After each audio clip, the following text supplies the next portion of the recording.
conversations with my man, the myth, the legend, Eliezer, Brito. How you doing, my guy? I'm good. My man is a freaking I'm tripping, three-time world champ, three-time national champ. One time at 165, two times at 176. My man done fought in Spain, he done fought San Salvador, Puerto Rico, Colombia, DR. Where else? That's pretty much it. I've been San Salvador, Colombia, Spain 2 times, Chile, DR. Chile, that's the one I forgot. So, this is a young guy, 20 years old, man. I met him randomly. I was carving a pumpkin outside. I met him. Sounded like a great guy, really young dude that was motivated, trying to do things, trying to be positive. And I said, man, I gotta interview this guy, man. He's doing great things, and I'm just proud of you. All the way from freaking Puerto Rico, man. All the way from PR. How you feeling? Caguas, Puerto Rico. What is it called? Caguas, Puerto Rico. That's Puerto Rico. That's my home city. Home city. So, how do you like being here in America? Hey, I like it. It's just way too cold. I mean, it's probably not the greatest time to ask. My man is in military school, AIT. So you went to basic. Did you have a split or just a basic and now you're here? No, I went straight to basic, and from basic I came here. I went to basic in Fort Jackson. Relaxing Jackson. And I came straight from Fort Jackson to here, and I'm freezing here. It's cold as hell. Too cold. So what made you join the freaking military, bro? Oh, basically, I was waiting for my state to take a decision what they were going to do. I fought my last tournament in February in Dominican Republic. I asked them, hey, what y'all gonna do with me? Y'all gonna send me to the Olympics or not? They told me no, because they didn't have the funds. Yeah. So I was like, okay. I went with my trainer. My trainer wanted to join. I didn't by that time. I went with him to the recruiter office. My phone died. They asked me if I wanted to take a pre-test from the ASVAB. I said yes, I had nothing else to do. So when we finished, he told me that I ended up passing the ASVAB. Went back home that night, told my mom, hey mom, look, I took the test. I passed, and she didn't even let me finish the sentence. She was telling me how proud she was. So. Shout out to mom, man. Proud of my boy. So I was like, damn, I didn't even want it to do it. I had to. Gotta make her proud. So you joined. Yeah. So you joined active duty or National Guard? I joined Guard. Oh man. Yeah. So you get to go home basically. For all of you people that don't know, National Guard is the entity of the military that's ran by the state that person is in. So for example, America has 54 states and territories. Puerto Rico just happened to be one of them. So my guy joined the Puerto Rico National Guard. So when he gets done his basic training in AIT, or any of the schools that he has, then he'll transition back to the state and continue his contract. You signed a 4-year or 6 year? I signed 6 years. Sheesh. First time going. Did you at least get a bonus? No bonus. Man, we're gonna have to have a conversation. Hey man, I'm sick and tired of y'all recruiters failing these soldiers, man. This is the second time I've heard this in the last 2 days. Like, people, the recruiters, man, I guess if they give people to sign, they don't even give a damn, then they're not going to give you the most of it. But either way, in 6 years, hopefully, you'll re-enlist and you'll be able to grab that freaking bonus bag. But damn, that's crazy. 6 years. 6 years, back to Puerto Rico. But on the good side of things, I know we was chopping this up a little bit before we started the interview, but there are different opportunities for you, right? Like you can get on different sites like Tour of Duty, or your units could have orders for you, ADOS orders, Title 10 or 32, and you can get on orders to get paid. So hypothetically, what would happen is you would go home, you'll do your 1 weekend a month, 2 weeks a year, and do your trainings and all that stuff, but you can become active duty through the National Guard. So it's either AGR, which is Army Guard Reserve, or it's ADOS time. Either way, the years still add up. I'm assuming your recruiter didn't tell you, so I'm gonna tell you this. If you did do 20 years in just straight guard time, depending on your rank, you'll get this paper called an NGB 23, right? And depending on that paper and your rank at the time of your 20-year service, it'll show two different numbers, right? It'll want to say like $624, and want to say $2,200 or something else, right? But those examples are basically saying that's 20 years of straight guard time, or there's 20 years of active duty time. So one will come at 64, you're $600, you won't get that until you turn 64 years old, so that's some bullshit. And then the second one is saying, if you were to stay and keep working until you're 24, you're 20 years old. So you would have literally 42 years, and with this same bullcrap brain, you would only get 2,200. So I'm telling you about the getting on orders thing because you don't want to waste your time. Your 6 years of active duty service would just be, National Guard would just be a waste of time if you don't maximize and get the stuff out of it. So you got the education benefits, you got the active duty time you can be obtaining, you got your GI Bill that you'll get when you get done, which could help to buy a house and all that good stuff, right? Or you can get into different schools like Airborne, Air Assault, Pathfinder, Ranger, SF, whatever the hell it is that your heart desires. There's different opportunities for you. So if I were you, this is just coming from the outside looking in, I suggest you, do you love boxing? Yeah. Okay, so I suggest you to get into boxing, whether that's jumping in the active side and then trying to go on the boxing route that way, or letting your unit sponsor you to still be boxing on the Puerto Rico side of it. But in reality, it still will bring you back to the States to box for the United States team. I mean, if you're talking about the Olympics, you must be that guy. Make sure y'all go Google my man. Somebody just asked him earlier, what was his, did he have any freaking YouTube clicks? He said, Google me. That's how you know he like that. That's how you know he like that. But back to the boxing side of it. So what actually got you into boxing? How long have you been boxing? Well, I've been boxing for 3 years now. Basically, since I was little, I wanted to do some boxing or something. And I was like asking my dad to take me. Our relationship didn't went like too well after years. So when I was like at a point, like mad at him and everything, I just did it like, I saw it like some type of way to take out on my anger on him. So, it took me to the gym, I'm going myself. So I went, I stayed, it helped me a lot with a lot of problems and issues. And hey, it is what it is. Like, I went to my first national, like 3 months in boxing. Dang. Yeah, I got a great trainer. So I got lucky on that side. Shout out to the trainer. So I won. I kept on going.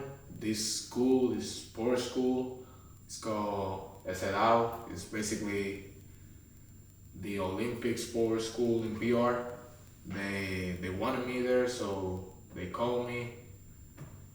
I went, and hey, I used to get beat up bad every Tuesday, Thursday, and Saturdays if it was possible. But that's how you learn, Yeah, no, for sure. Like, I was getting beat up in there, but outside of there, like in fights, fighting people at my level and all that, I was superior always, thanks to them. Yeah. So I started traveling, like when I was like 5 months in boxing, yeah. Started traveling, that was my first international experience. I went to Spain, on Benidorm. I fought with this guy called Edward, something like that.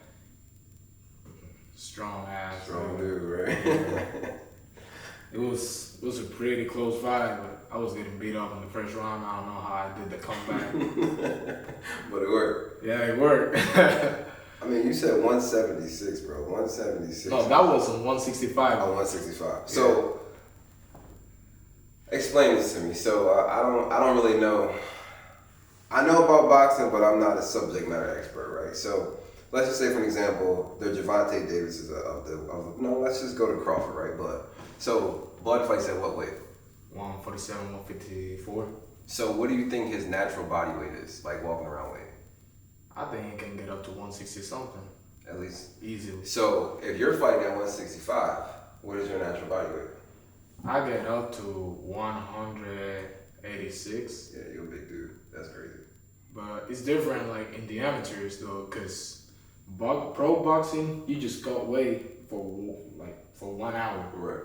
Like you cut weight, you just stay at that weight like 1 hour. You go do the weight in, Then you go back to work. and you have a whole day to recover, do the Replenish five. yourself, yeah. Amateur boxing, you have to weigh yourself every day. Every time you're fighting, you have to go do the weight in. Like you literally gonna see people like getting down the ring and outside, like in the hallway, jumping rope, Trying to sit down. trying to cut weight again. Like you cannot go crazy with the recovery. So it's basically, I used to do 165. I got up to 173. From 173 in the fight, I lose like, I don't know, 3 pounds of water weight, and I was at 170. You gotta cut that again. Dang. So is this the weight that you wanted to fight at, or is this just how it all works? Like, No, it is like that. Like in PR, some tournaments, you just weigh yourself once and keep fighting. But like important tournaments, like national champs, international tournaments, you cannot do that. You gotta weigh yourself every day you're gonna fight. Every morning. Let's say you're fighting that day at 6 p.m. You gotta be at 6 a.m. weighing yourself over there. So what's the difference between, so like I have, if I'm remembering correctly, damn, I can't think of the guy's name right now, but it was a pro boxer. He had like 50 or 60 amateur fights, and then in the pros, he only had like 15 or 20.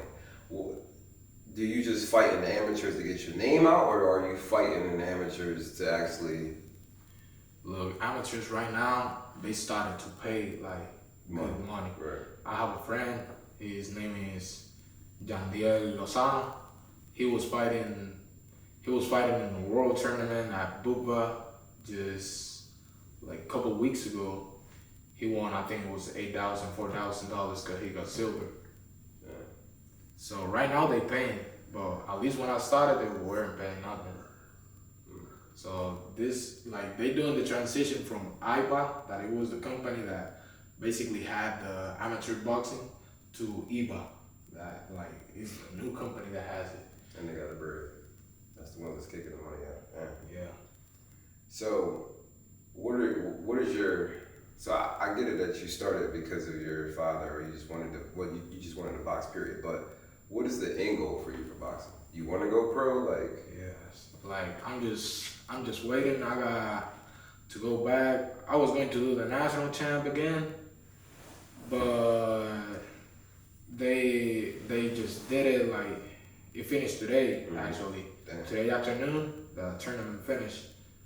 It started yesterday, so I guess I'm going to do a couple fights to get back on track, and let's see what's going on. Like I'm gonna stay a little bit more, and yeah, hopefully I'll go pro like next year, 2 more years. I don't know. Love to hear. Damn, I just lost my train of thought. Hold on, I gotta think about this. Damn.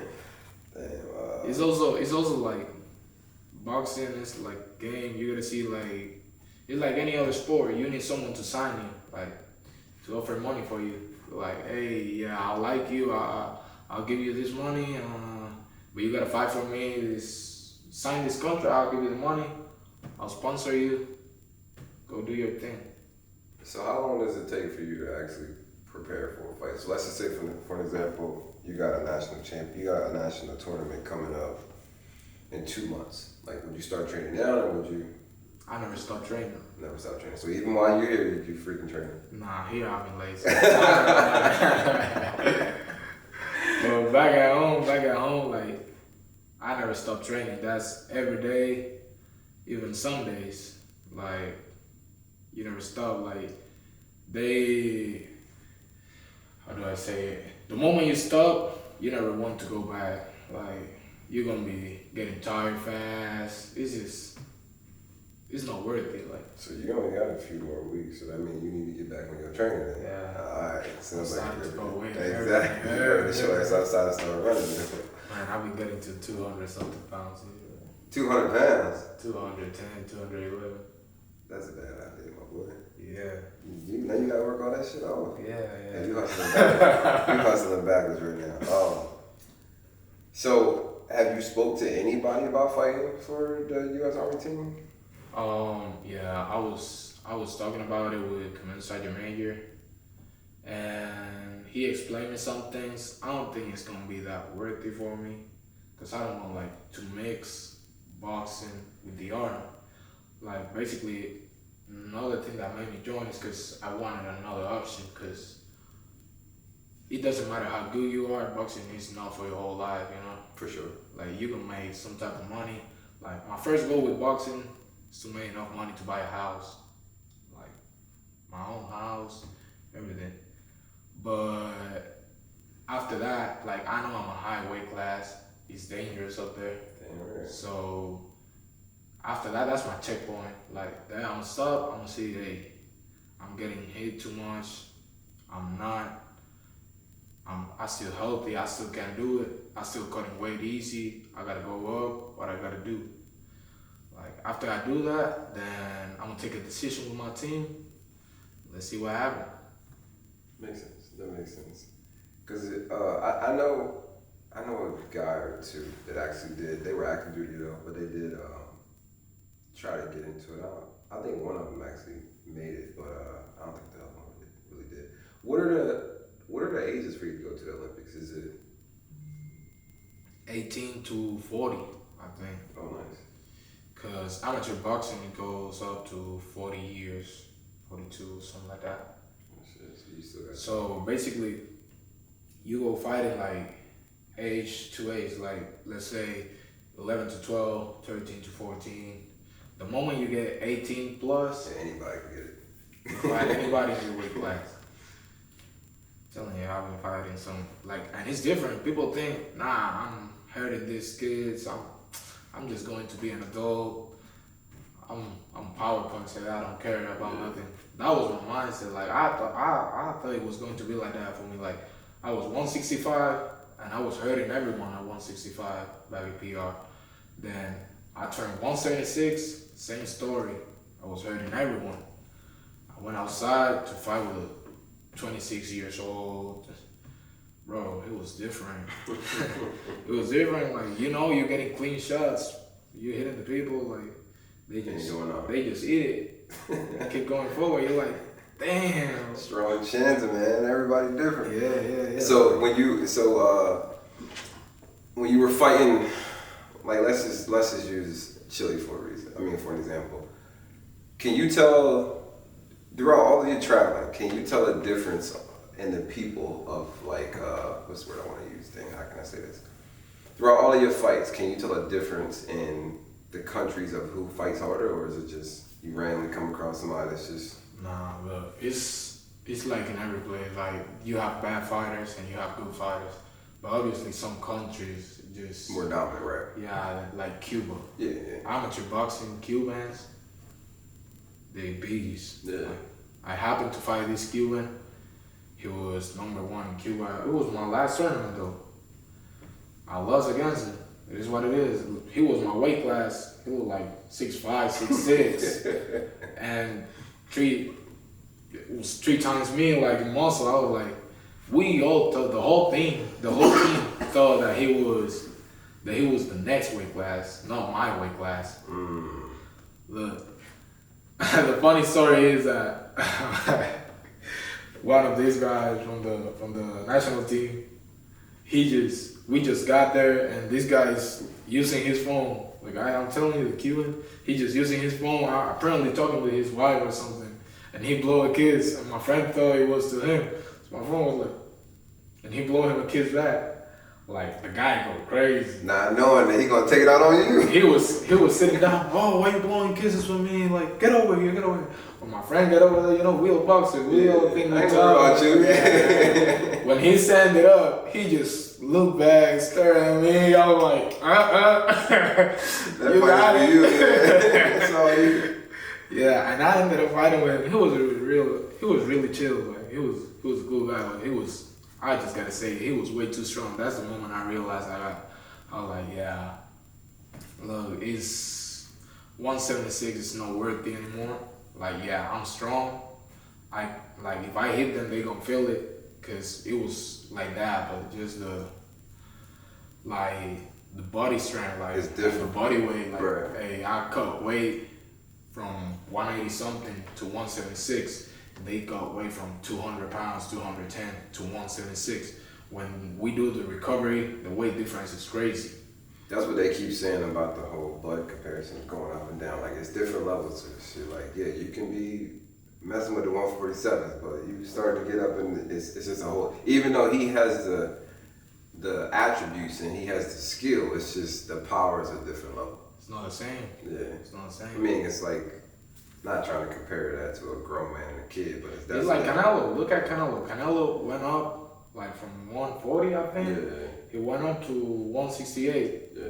He's dominating up there Yeah. because he way faster than them and he still have the power to hurt them. Right. But he went up to 176. Reality setting. Big O was way too strong. Yeah, way too strong for sure. And he's not even the stronger in that division. Right.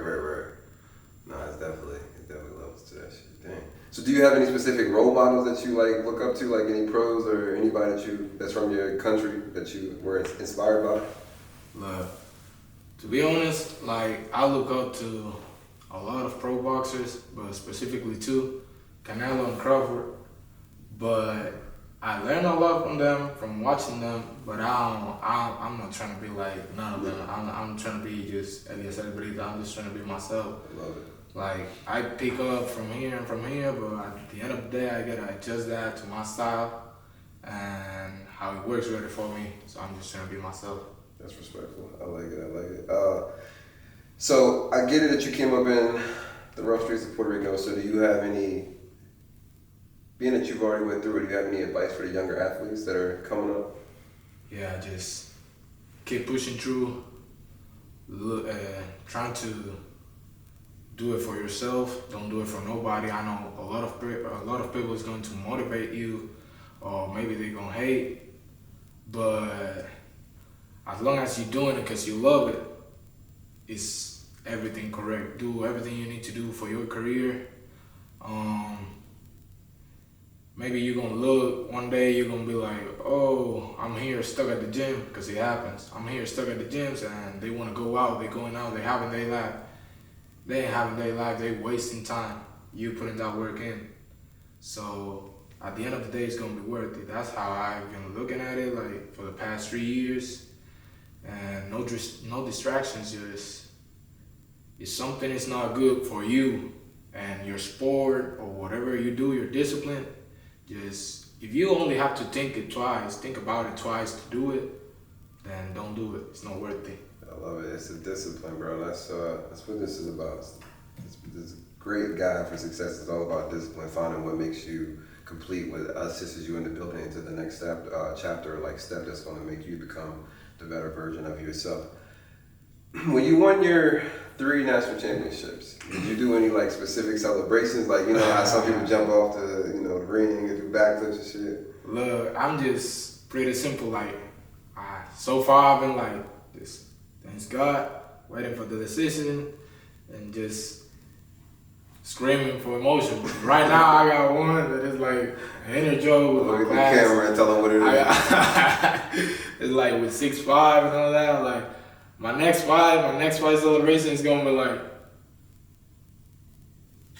it's like, hey, Mr. Ferguson, and I love 6'5". Hey, that's my class right there. Shout out to class 65, man. 25 is you. So I know it's been a lot of changes. You've done a lot, you've learned a lot in your 20 years, and now you're here even playing this. I call it playing soldier. I don't take this shit serious, but you're here playing this game that we got called the soldier life. So is there anything that you would change in your past? Look, if I could, and I will change something, it will be like how much troubles I've been causing to my mom. Like, she always been there with me, and she always been supporting me and cleaning up my mess. I just gave her too much headaches. And I know when I was suffering, she was suffering even more, but I didn't saw it like that at that time because I was immature. But now that I grow up and I gotta work for my stuff, I really see it. And the only thing I would change is all those nights that I went to sleep mad at my mom or I didn't tell her that I love her. Like, I would change that because during this time I'm here, I wish I could say it to her like in person. Así que, vamos a say it in Spanish. Mami, te amo mucho. Nada, este es solamente un proceso que hay que pasar y pronto vamos a estar bien, te lo prometo. So yeah, that's pretty much it. I love it, bro. I love it. Shout out to Mom, man. We all be making mistakes, but he on the right path, doing the right thing. So I got one final question with you, man. So this is Purposeful Conversations with Purpose Media. So my last question is, do you believe that what you're doing is defining your purpose? And do you know what your purpose is right now? Yeah, absolutely. I'm not sure what my purpose in life is. I mean, I hope it's something really good, but everything that had happened to me, like bad experiences, that's why I will never change nothing of that, like from the past, because bad experiences, disappointments, everything that can make someone sad, like I needed that to grow up and to realize how life really is. For sure. But hey, there's a lot of things too. There's a lot of good things. Like, It's lessons and the blessings, man. yeah, family, person who support me, my brother, my sister, friends. Hey, all the person that I met here in the military, somehow they have supported something to me in my life. And I just give thanks to God because He could put a good person on my way. And every day is a new story. So Man, I love it, man. This is gonna close off this episode, man. Shout out to my man. I appreciate you. Good luck on the military career, man. Good luck on the fight. Next time he got a fight, man, we definitely gonna live stream that. I don't know how, but we're gonna make sure we try to figure it out. And yeah, man, if you need anything, man, you know, we're here for you, my boy. Appreciate you. thank you. How you say, I got a lot of love, but I don't got a lot of time. Hey, man, I got a lot of love, but I ain't got a lot of time, and we out one time.